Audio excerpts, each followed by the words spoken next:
Cinema நேயர்களுக்கு அன்பு வணக்கம். வெல்கம் டு எம்டி திரை. இயக்குனர் சுந்தர் சி, வைகை புயல் வடிவேலு இவர்களுடைய கூட்டணியில கேத்தரின் தெரசா, மைக் கோபி, அருள்தாஸ், முனிஷ்காந்த் இவர்களுடைய நடிப்புல மிகப்பெரிய எதிர்பார்ப்புகளுக்கு மத்தியில் வெளிவந்திருக்கிற திரைப்படம் தான் கேங்கர்ஸ். இந்த எதிர்பார்ப்பை பூர்த்தி செஞ்சதா இல்லையா? அதே போல இந்த படம் எப்படி இருக்கு, இந்த படத்தினுடைய கதை என்ன அப்படின்னு சொல்லி பார்க்கலாம் வாங்க. ஊருக்குள்ள பெரிய மனிதர்களா இருக்கக்கூடிய மைக் கோபி, அருள்தாஸ் சகோதரர்கள் பல்வேறு குற்ற செயல்கள்ல ஈடுபடுறாங்க. இவர்களுடைய செயல்களால பள்ளி மாணவர்கள் பெரிய அளவுல பாதிக்கப்படுறாங்க. அது மட்டும் இல்லாம சில மாணவிகள் மர்மமான முறையில காணாம போற சம்பவங்களும் ஏற்படுது. இந்த சம்பவங்களை அங்க வேலை செய்த டீச்சர் கேத்தரின் தெரசா கமிஷனர் ஆபீஸுக்கு புகார் கொடுக்குறாங்க. அந்த புகாரின் அடிப்படையில ரகசியமா விசாரணை நடத்த ஒரு போலீஸ் அதிகாரிய காவல்துறை நியமிக்கிறாங்க. அதன் அடிப்படையில அந்த பள்ளிக்கு புதிய உடற்பயிற்சி ஆசிரியரா வேலைக்கு சேர்றாரு நம்ம நாயகன் சுந்தர் சி. இவரு தன்னுடைய அடையாளத்தை மறைச்சு அங்க இருக்கக்கூடிய வில்லன் கோஷ்டிகளை வதம் செய்யறாரு. அப்போதான் கேத்தரின் தெரசா நினைக்கிறாங்க இவர் தான் ரகசிய காவல்துறை அதிகாரியா இருப்பாங்க அப்படின்ற மாதிரி. ஆனா அப்போதான் உண்மை தெரிய வருது, சுந்தர் சி காவல்துறை அதிகாரி இல்லை அப்படின்ற மாதிரி. அப்போ சுந்தர் சி யாரு, அவர் ஏன் வில்லன் கோஷ்டிகளை வதம் செய்யறாரு, இதற்கு பின்னாடி இருக்கக்கூடிய பின்னணி என்ன அப்படிங்கிறத காமெடி சரவெடியாகவும் பல்வேறு திருப்பங்கள் மூலம் சொல்லக்கூடிய திரைப்படம் தான் இந்த கேங்கர்ஸ். இந்த படத்தை பத்தி ஆலோசனை அப்படின்னா, சுந்தர் சி இந்த படத்தின் மூலமா மீண்டும் நாயகனா வலம் வந்திருக்காரு.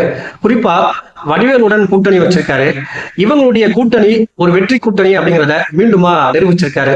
ஒரு நாயகனா காதல் காட்சிகளை தவிர்த்துட்டு ஒரு ஆக்ஷன் ஹீரோவாகவும் காமெடி நடிகராகவும் ஒரு கலக்கிருக்காரு சுந்தர் சி.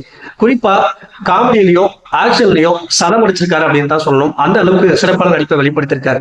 அதே போல பள்ளியில உடற்பயிற்சி ஆசிரியரா நடிச்சிருக்காரு நம்ம வைகை புயல் வடிவேலு. இவர் நகைச்சுவை மூலமா மீண்டும் மையம் கொண்டு பார்வையாளர்களை காட்சிக்கு காட்சி வயிறு குழுங்க சிரிக்க வச்சிருக்காரு. குறிப்பா சொல்லணும் அப்படின்னா தன்னுடைய பழைய ஃபார்முக்கு திரும்பியிருக்காரு அப்படின்னு தான் சொல்லணும். அவருடைய வசனங்களாகட்டும், அவருடைய உடல் மொழிகளாகட்டும் வயிறு குழுக்க சிரிக்க வச்சிருக்காரு இந்த படம் முழுக்க. குறிப்பா அவர் எதிர்கொண்ட பந்துகளை எல்லாத்தையும் பவுண்டரிகளா விளாசி தள்ளியிருக்காரு. மேன் ஆஃப் த சிரிப்பு அப்படிங்கிற பட்டத்தை பார்வையாளர்கிட்ட கைத்தட்டி வாங்கியிருக்காரு. அந்த அளவுக்கு இந்த படத்துல வயிறு குழுங்க சிரிக்க வச்சிருக்காரு.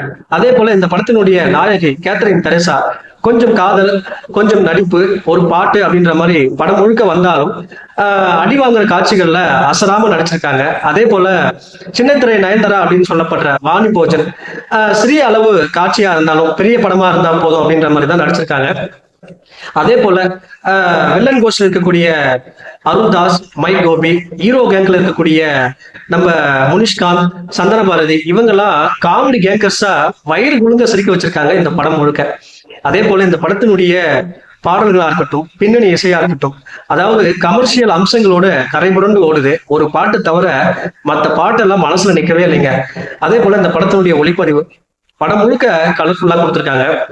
இந்த படத்தை எழுதி இயக்கியிருக்கக்கூடிய நம்ம சுந்தர் சி வழக்கமான பாணியில கதையை கொண்டு போனாலும் காட்சிக்கு காட்சி பார்வையாளர்களை வயிறு குழுங்க சிரிக்க வச்சிருக்காரு. பார்வையாளர்களை இந்த கதையை யூகிக்க முடியாத அளவுக்கு வித்தியாசமான திருப்பங்கள் மூலமா இந்த கதையை கொண்டு போயிருக்காரு. அது எதிர்பார்ப்பை அதிகரிக்க செஞ்சிருக்கு. படம் 2 மணி நேரம் 2.5 மணி நேரம் அப்படின்னாலுமே எப்படிதான் போகுதுன்னே தெரியல. அந்த அளவுக்கு படம் முழுக்க சிரிக்க வச்சிருக்காரு இயக்குனர் சுந்தர் சி. குறிப்பா வைகை புயல் வடிவேலு காமெடி ஏனைக்கு சக்கையா தீனி போட்டிருக்காரு இந்த படத்துல. இந்த படம் சிரிக்காதவங்களையும் கண்டிப்பா சிரிக்க வைக்கும். மொத்தத்துல இந்த படத்துக்கு எம்டி திரை கொடுக்குற ரேட்டிங் 5க்கு 4.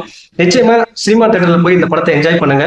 அடுத்த விமர்சனத்துல சந்திக்கிறேன். நன்றி, வணக்கம்.